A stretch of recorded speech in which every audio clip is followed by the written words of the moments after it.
and if I don't take the money, he will only waste it on his friends. After all, he doesn't even pay me.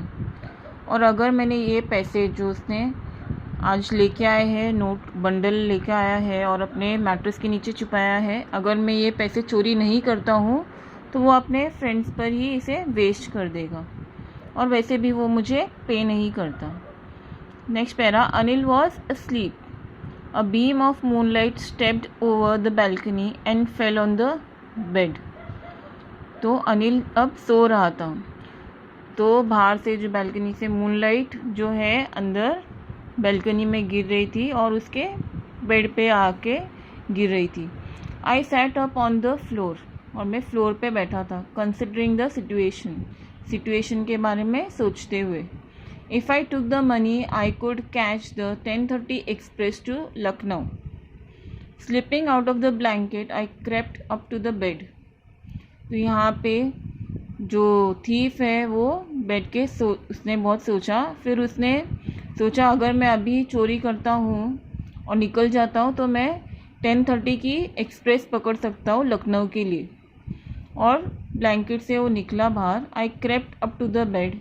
Crept यानी धीरे धीरे वो bed की तरफ गया. Anil was sleeping peacefully. Anil बहुत ही शांति से पीसफुली सो रहा था. His face was clear and unlined. इसका चेहरा एकदम ही साफ और अनलाइंड. अनलाइंड यानी showing no sign of worry और एंजाइटी. उसके चेहरे पे कोई तकलीफ़ या कोई पेन ऐसा कुछ नहीं था, कोई चिंता नहीं थी उसे. Even I had more marks on my face दो माइन वर मोस्टली स्कार्स. लेकिन जो थीफ है उसके चेहरे पे काफ़ी मार्क्स थे, और उसके जो चेहरे पे मार्क्स थे वो मोस्टली स्कार्स थे. यानी कि स्कार्स यानी जो ज़ख़म की वजह से जो दाग रह जाते हैं वो. My hand slid under the mattress. Thief ने अपना हाथ जो है मैट्रेस के नीचे डाला. सर्चिंग फॉर द नोट्स को सर्च करने के लिए. When I found them, I drew them out without a sound. जैसे ही नोट्स उसके हाथ में आए उसने बिना आवाज़ किए उसे बाहर निकाला. Anil sighed in his sleep and turned on his side towards me. Anil फिर नींद में थोड़ा सा टर्न हुआ उसकी तरफ जिस तरफ वो खड़ा था. I was startled and quickly crawled out of the room. और मैं जो थीफ है वो पूरी तरह से डर गया और रूम के बाहर आ गया. When I was on the road, I began to run. तो अब यहाँ पे थीफ ने पैसे जो है वो चोरी कर लिए थे. तो जब वो रोड पे आ चुका था, he began to run. I had the notes at my waist. और उसने वो जो नोट्स का बंडल है वो अपने कमर में छुपा दिया था. Held there by the string of my pajamas. तो उसके पैजामे का जो स्ट्रिंग है, नाड़ा होता है, उसमें उसने उसे बांधकर अपने वेस्ट में रख दिया था. I slowed down to a walk and counted the notes. फिर जब थोड़ी दूर आ चुका था वो तो चलने लगा और पैसों को गिनते हुए धीरे धीरे चल रहा था. 600 रुपीज़ इन 50s. तो टोटल उसके पास 600 रुपीज़ थे इन 50s यानी 50 के नोट्स के. I could live like an oil-rich Arab for a week or two. यहाँ पे थीफ बोल रहा है कि इतने पैसों से तो वो एक अरब, जो एक ऑयल रिच अरब जो है, यानी कि जो बहुत पैसे वाला है, वैसे वो रह सकता है 1-2 हफ्तों के लिए इतने पैसों में. When I reached the station, I did not stop at the ticket office. I had never bought a ticket in my life. तो जब वो स्टेशन पहुंचा, now he is a thief, so of course वो स्टेशन पे जाके ticket बिल्कुल नहीं खरीदेगा क्योंकि उसने कभी अपने लाइफ में टिकट ख़रीदा ही नहीं. तो but dash straight to the platform. तो बिना टिकट खरीदे वो सीधे प्लेटफॉर्म पर पहुंच गया. The Lucknow express was just moving out. Lucknow express just निकल ही रही थी. The train had still to pick up speed and I should have been able to jump into one of the carriages. Train just छूटी रही थी, अभी fully start नहीं हुई थी, जो धीरे धीरे स्टार्ट होती है. तो ऐसे समय में he could have jumped into one of the bogies, into the carriages.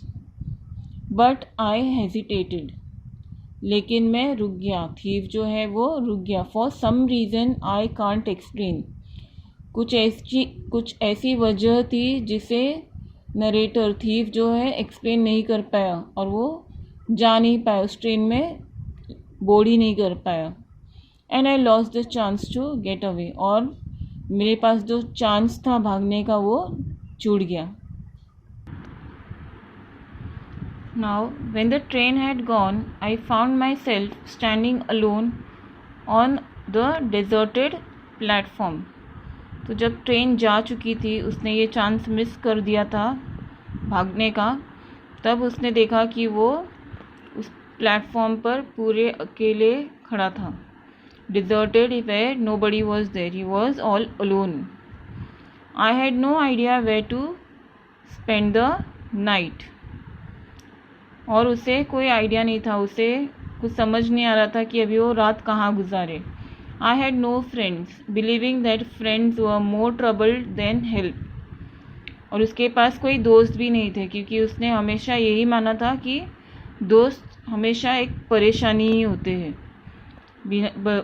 Instead of helping they will always be a trouble for him, क्योंकि वो काम ही ऐसा करता था, चोरी का। तो अगर उसने दोस्त रखे तो आगे जाके वो ट्रबल में पड़ सकता है, इसलिए उसके पास कोई दोस्त भी नहीं थे। And I did not want to make any one curious by staying at one of the small hotels near the station. और अगर ऐसा छोटा सा लड़का किसी आसपास के होटल में जाके रहेगा तो किसी को भी शक होगा, कोई भी क्यूरियस होगा। क्यूरियस यानी कि कोई भी सोच में पड़ जाएगा कि ये इतना छोटा लड़का इतनी रात में यहाँ पे क्यों रह रहा है। The only person I knew really well was the man I had robbed. एक ही इंसान था जिसे मैं बहुत अच्छी तरह से जानता था, वो था वो इंसान जिसके घर पे मैंने चोरी की थी, वो था Anil. Leaving the station I walked slowly through the बाज़ार। तो वहाँ से वो स्टेशन से निकला और बाज़ार के थ्रू चल चल के रिटर्न आ रहा था। In my short career as a thief I had made a study of men's faces when they had lost their goods. तो मेरा ये जो छोटा सा करियर है, यानी कि जो 15 साल हो चुके हैं, इसे 15 साल का है, उसमें से जितने वक्त इसने चोरी की, जितना इसका करियर है चोरी का, उसमें उसने लोगों के फेसेस की स्टडी की थी। उसने मतलब पता क्या था कि लोग क्या सोचते हैं जब वो अपने सामान की चोरी हो जाती है उनकी। The greedy man showed fear. तो जो लालची इंसान था वो हमेशा डर दिखाता था।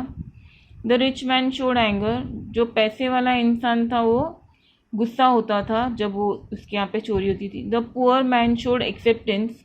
जो गरीब थे वो उसे एक्सेप्ट कर लेते थे कि जो भी हुआ है अभी हो चुका है। तो the poor man showed acceptance. But I knew that Anil's face when he discovered the theft would show only a touch of sadness. लेकिन जब अनिल को पता चलेगा कि उसके यहाँ पे चोरी हुई है, थेफ्ट हुआ है, चोरी हुई है, उसके चेहरे पे सिर्फ सैडनेस दिखेगा, उसे बहुत ही दुख होगा। Not for the loss of money but for the loss of trust. और अनिल के चेहरे पे ये दुख, सैडनेस क्यों होगा? उस नुकसान के लिए नहीं, पैसों के नुकसान के लिए नहीं, बल्कि उस ट्रस्ट के नुकसान के लिए जो उसने हरी पर दिखाया था, जो थीफ पर दिखाया।